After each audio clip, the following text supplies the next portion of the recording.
into work, and I don't know what we're gonna do today. I know that I very much need to get that fleece off my dining room table. We have not been able to eat in the dining room for days, so that is my ultimate number one goal.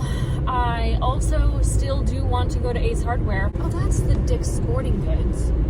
That's why I couldn't find it, because it's on the other side of the complex. But I would like a weight vest. I thought it would be kind of interesting to try wearing one while I skate, because sometimes especially when the sun sets so early, I don't have time to skate as much as I want, and so I have to cut it short, and I thought I might get more out of a shorter skate if I weighed 20 pounds more. So I'm thinking I might try something like that. I really don't know. I wonder if you've ever played with the weight vest before, if you have any opinions you'd like to share in the comments below. But I am here. I am the moment, and I will see you all soon. Hello, I'm back, and we are going to Chick-fil-A. Brian let me know he was invited to dinner with a couple coworkers, and I'm gonna fend for myself, and that means I think I'm gonna go to Chick-fil-A because I can. And I normally don't ever go to Chick-fil-A. I know that not everyone loves Chick-fil-A. I never really ate Chick-fil-A for a very, very long time out of principle. And I was talking to my friend Olivia about whether she eats Chick-fil-A or not. And she told me that she worked there for a really long time. It was her first job, which I never knew. And she said it was the best place she's ever worked. The most kind and helpful team of staff, which I believe because they're always so pleasant. But yeah, and everyone she worked with was gay, so it's kind of like ironic that it's known to be such a, oppressive regime. But anyway, I'm in the drive-through line. I have to think about what I want. I got the chicken nugget meal. Grilled chicken nuggets, baby, yeah. We are back on the road. I stopped to eat my dinner. My stomach hurts now, and I just returned a pair of gloves from Amazon to the UPS store. I don't know if you're aware. I think the whole world is aware, except for me recently. But it is so easy to return things on Amazon now. You just show them a little code sent to your email, and they just take it, and you don't have to do anything. It's really convenient, and they're so nice there at the UPS store. I love going there. It's just crazy how polite and helpful everybody is at that location. So I'm really happy to have discovered that.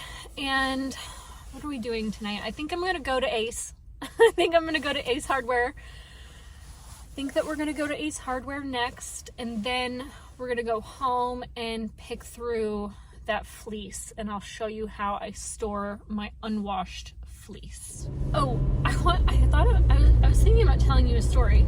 I had never, I didn't know how to return items on Amazon, but I would constantly receive orders returned from Amazon when I worked at this leather distributor, and they sold a lot of different leather garments on Amazon, and one of them was assless chaps, because all chaps are assless. I mean, that's what chaps are. If they were not, they would be pants. But I one time had to unpack a return of assless chaps, and I'm not lying when I tell you they were coated in cum, and I had to wash cum off of chaps and put them back into the inventory. I brought it to the attention of the owner. I said, "Are you sure that's what you want me to do?"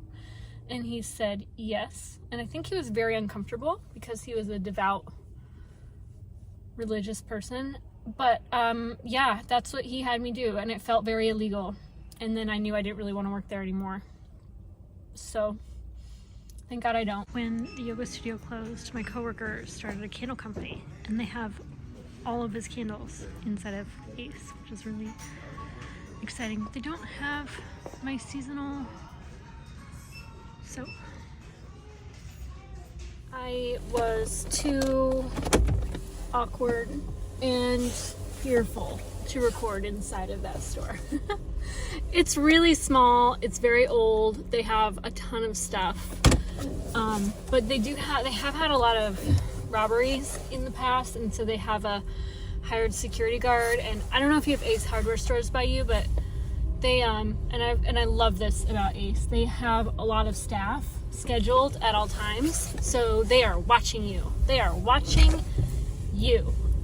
I do not want to record in a store and be watched. I do find it annoying unless there's a culture of service. And I first discovered Ace Hardware when I lived in Washington, D.C.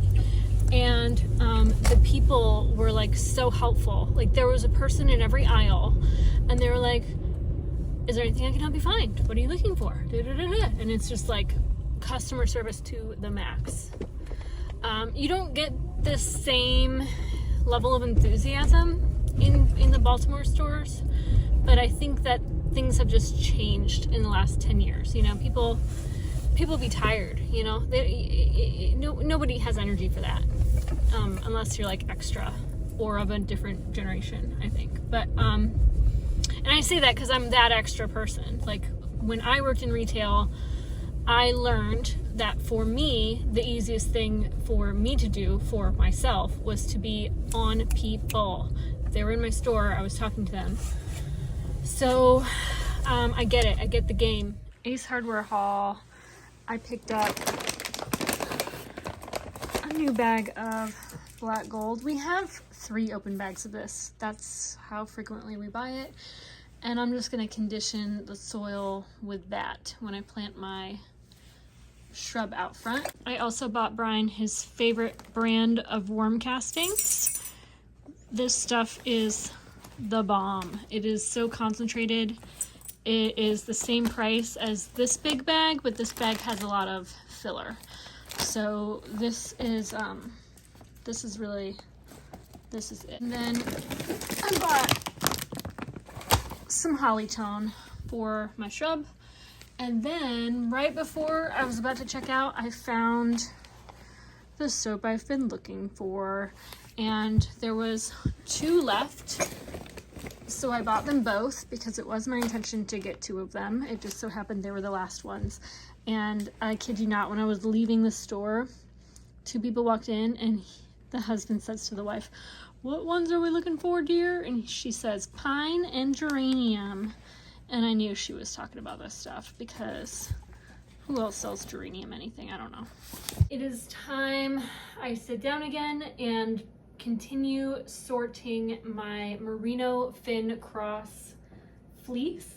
This is a fleece that I purchased at the New York State Sheep and Wool Festival, and I have had sitting in a trash bag as if it were a bag of trash, and it's time I take care of it. So I have been picking apart locks to place meticulously into long rows. And I was a little aggressive with how much I pulled out from what I was going to keep. I'm actually going back through my compost pile to pull a few good pieces out. I would say of all the fleeces I've purchased, this one has quite a few second cuts, but I would say no more than an average fleece. It's not an aggressively shorn animal. It was well shorn, but there are some second cuts, and I'm trying to be careful to remove those aggressively, because that's one thing.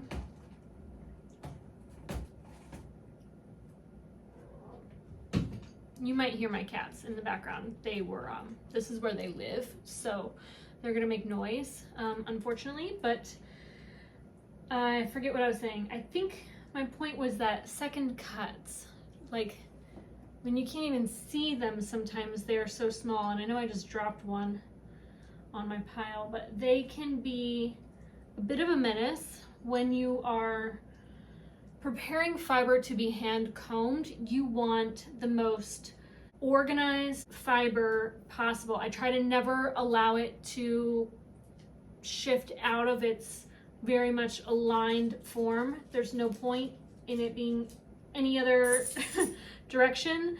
So I store it laid out with the tips facing the same direction. And I will show you, I do have a fleece that has lived on this chair since I brought it home. And it was stored in a box. And you can see that I have it lined up in neat rows by color. So I have the darker end on this side and the lighter end on that side. And all of this wool is still unwashed. This fleece, it's interesting to look at them together. This crimp is a lot more wavy. It's a little less dense of a crimp. This has a very dense crimp, but the tips are very felted. I did trim the ends to this fleece while processing it. I don't think that I'm gonna have to do that at all with this fleece, which is a relief. That is how I store my fleece when it is raw. Other than that one fleece, I have washed the entirety of my fleeces before storing them. And I do keep them in pillowcases on that wicker shelf behind me. I've shown them many times in previous videos. We will maybe go through my fleece collection in a later video, but right now I'm just sorting all of the fiber into neat rows that I will pack into probably that same box. And then also I would like to start washing a batch of this fleece so that I can begin spinning it. I think that I might have some fiber to wind off a few bobbins first.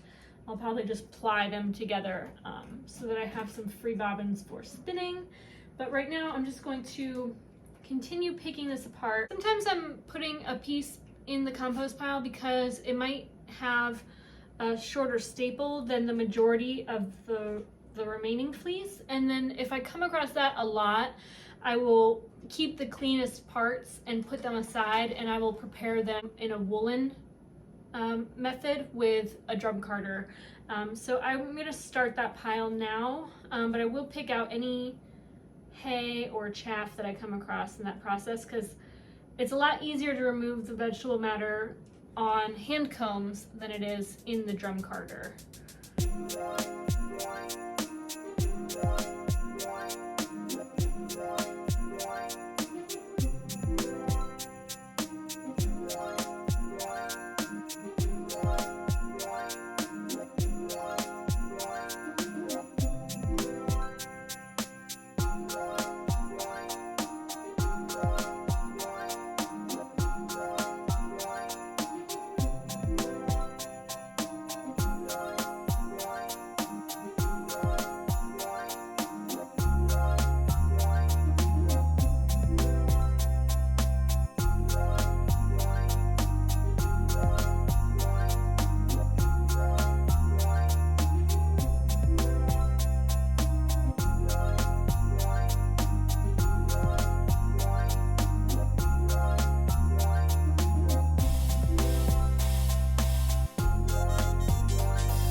close to being done that I cannot keep going. I got so bored that I stopped recording to listen to YouTube on my phone, and I have to put this vlog together now. So that's it.